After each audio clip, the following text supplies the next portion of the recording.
ਅਗਲੀ ਖਬਰ ਦੇ ਵੱਲ ਵਧੀਏ ਮਿੰਟੂ ਜੀ, ਤੇ ਗੱਲ ਕਰੀਏ ਅਧਿਆਪਕਾਂ ਦੀ। ਹੋਰਨਾਂ ਵਿਭਾਗਾਂ ਦੇ ਵਿੱਚ ਜਿਹੜੇ ਅਧਿਆਪਕ ਕੰਮ ਕਰਦੇ ਆ, ਉਹਨਾਂ ਸੰਬੰਧੀ ਸਰਕਾਰ ਨੇ ਜਾਣਕਾਰੀ ਤਲਬ ਕੀਤੀ ਹੈ ਜੀ।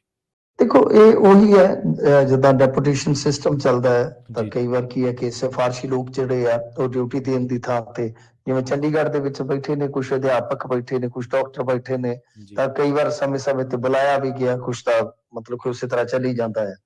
ਤਾਂ ਅਸਲ 'ਚ ਹੁਣ ਹਰਜੋਤ ਸਿੰਘ ਬੈਂਸ ਹੋਰਾਂ ਨੇ ਇਸ ਗੱਲ ਦਾ ਨੋਟਿਸ ਲਿਆ ਵਾ, ਜਿਹੜੇ ਮੰਤਰੀ ਨੇ, ਉਹਨਾਂ ਨੇ ਕਿਹਾ ਕਿ ਇਹ ਜਿਹੜੇ ਸਕੂਲ ਡਿਊਟੀ ਤੋਂ ਬਿਨਾਂ ਹੋਰਨਾਂ ਮਹਿਕਮਿਆਂ ਦੇ ਵਿੱਚ ਜਾ ਕੇ ਕੰਮ ਕਰ ਰਹੇ ਆ, ਤਾਂ ਇਹਨਾਂ ਦਾ ਸਾਰਾ ਡਾਟਾ ਜਿਹੜਾ ਉਹ ਕਲੈਕਟ ਕੀਤਾ ਜਾਵੇ, ਡਾਟਾ ਜਿਹੜਾ ਉਹ ਫਿਰ ਸ਼ੇਅਰ ਕੀਤਾ ਜਾਵੇ ਮੰਤਰਾਲੇ ਦੇ ਨਾਲ।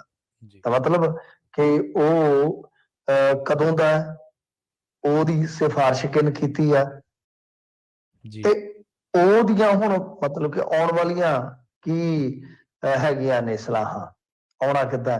ਤਾਂ ਜੇ ਉਹ ਕਹਿੰਦੇ ਕਿ ਸਾਰਾ ਕੁਝ ਹੈ ਜਿਹੜਾ ਕਿ ਬਈ ਸਕੂਲਾਂ ਦੇ ਵਿੱਚ ਹਾਜ਼ਰ ਅਸੀਂ ਇਹਨਾਂ ਨੂੰ ਕਰਵਾਉਣਾ, ਜੇ ਕੋਈ ਇਹਦੇ ਵਿੱਚ ਅੜਿੱਕਾ ਪਾਉਂਦਾ, ਮਤਲਬ ਕਿ ਡਾਟਾ ਜਿਹੜਾ ਉਹ ਕਲੈਕਟ ਕਰਨ ਦੇ ਵਿੱਚ ਜਾਂ ਕੁਝ ਹੋਰ ਉਜਾਗਰ ਕਰਨ ਦੇ ਵਿੱਚ ਕੋਈ ਕੋਤਾਹੀ ਵਰਤਦਾ, ਤਾਂ ਕਾਰਵਾਈ ਉਹਦੇ ਤੇ ਵੀ ਹੋ ਜਾਏਗੀ।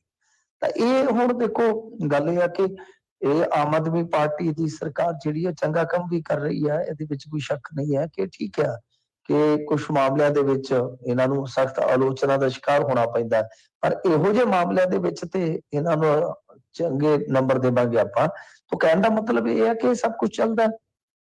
ਅਸੀਂ ਦੇਖਿਆ ਬਾਦਲ ਸਰਕਾਰ ਵੇਲੇ 3-4 ਡਾਕਟਰ ਇਹਨਾਂ ਨੇ ਬਿਠਾ ਰੱਖੇ ਸੀ ਦਿੱਲੀ ਦੇ ਵਿੱਚ, ਉਹ ਇੱਕ ਮਾੜਾ ਮੋਟਾ ਕਿਤੇ ਬੈਚ ਛੱਡਦਾ ਸੀਗਾ, 3 ਉੱਥੇ ਆਪਦਾ ਕੰਮ ਕਰੀ ਜਾਂਦੇ ਸੀਗੇ, ਉਹ ਸਾਰੇ ਡੈਪੂਟੇਸ਼ਨ ਤੇ ਖੜੇ ਸੀਗੇ ਇਹਨਾਂ ਨੇ। ਤੇ ਬਾਅਦ ਦੇ ਵਿੱਚ ਪਤਾ ਲੱਗਿਆ ਕਿ ਉੱਥੇ ਐਂਬੂਲੈਂਸ ਵੀ ਖਲੋਤੀ ਹੈ ਜਾ ਕੇ ਬਿਨਾਂ ਗੱਲ ਤੋਂ।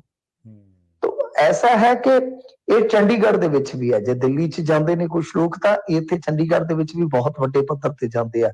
ਤਾਂ ਹੁਣ ਪੰਗਾ ਇਹ ਪਏਗਾ ਕਿ ਸਿਫਾਰਿਸ਼ ਕਿਹਨੇ ਕੀਤੀ ਹੈ, ਜੇ ਉਹ ਡਾਟੇ ਦੇ ਵਿੱਚ ਯਾਨੀ ਰਿਕਾਰਡ ਤੇ ਲਿਆਂਦਾ ਜਾਂਦਾ ਤਾਂ ਇਹ ਇੱਕ ਬਹੁਤ ਵੱਡੀ ਮੁਸੀਬਤ ਬਣੇਗੀ ਆਉਣ ਵਾਲੇ ਸਮੇਂ ਦੇ ਵਿੱਚ, ਕਿਉਂਕਿ ਡਾਟਾ ਕਲੈਕਟ ਕਰ ਲੈਣਗੇ ਇਹ ਸਿਫਾਰਿਸ਼ ਕਿਹਨੇ ਕੀਤੀ ਹੈ। ਤਾਂ ਸਿਫਾਰਿਸ਼ ਕਰਨ ਵਾਲਾ ਜੇ ਕੋਈ ਅਧਿਕਾਰੀ ਅਫਸਰ ਆ ਉਹ ਵੀ ਇਹਨਾਂ ਦੀ ਅੱਖ ਦੇ ਵਿੱਚ ਚੜੇਗਾ।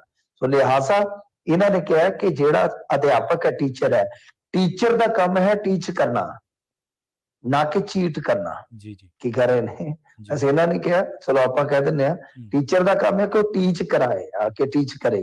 ਤੇ ਦੂਸਰੇ ਪਾਸੇ ਹੈ ਕਿ ਚੀਟ ਨਹੀਂ, ਇਹ ਨਹੀਂ ਹੈ ਕਿ ਤੁਹਾਡੀ ਕੋਈ ਚੰਗੀ ਅੰਗੜੀ ਸੰਗੜੀ ਰਲਦੀ ਆ ਤੇ ਤੁਸੀਂ ਚੁੱਪ ਕਰਕੇ ਤੇ ਬਈ ਆ ਕੇ ਤੇ ਉੱਥੇ ਬੈਠ ਜਾਓ ਚੰਡੀਗੜ੍ਹ, ਉੱਥੇ ਸਾਰਾ ਕੁਝ ਕਰਾਈ ਜਾਓ ਤੇ ਤਨਖਾਹ ਜਿਹੜੀ ਆ ਉਹ ਖਾਤੇ ਦੇ ਵਿੱਚ ਪੈ ਜਾਵੇ।